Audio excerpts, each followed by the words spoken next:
All right, well, let's talk about last night's debate. There was a lot of insults, arguments, and interruptions that left a lot of Americans, at least according to my Twitter feed, frustrated. And political bettors did respond. So to talk through the increasing odds of a Biden presidency, we are joined now by Sarbjit Bakhshi, Smarkets head of political markets. Sarbjit, thank you so much for joining us today. I'm hoping you can run through the current odds that we have right now, and how do the current odds compare to the odds prior to last night's debate?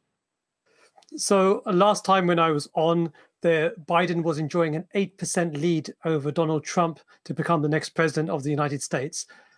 Since last night, since the morning when the UK woke up, watched the debates live, looked at the highlights, went through all the commentary, that lead has increased by 26%.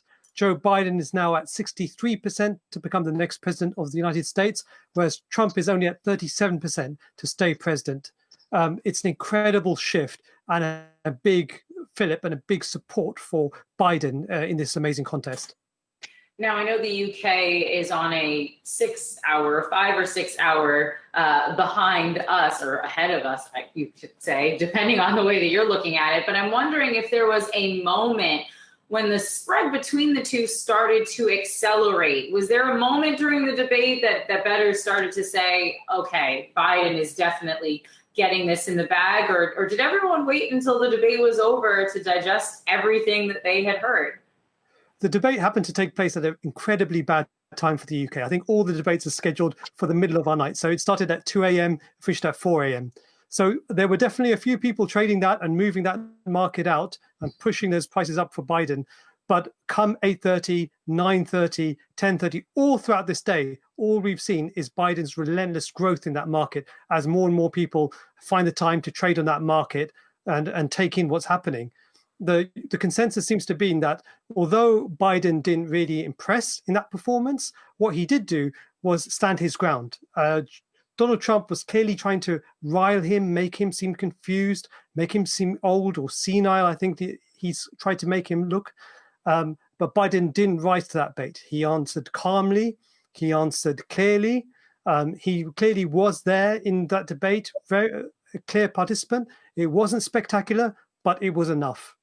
And our market seemed to have just swung behind Biden quite a lot, because I think that debate was seen as Biden's to lose rather than Trump's to win, because Trump has incredibly passionate supporters who are going to stick with him no matter what.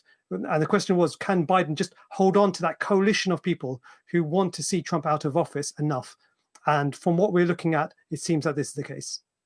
I want to very quickly ask you to just get into the mind of some of your bettors. They are not American, they are British bettors, and your politics are just a little bit different than our own.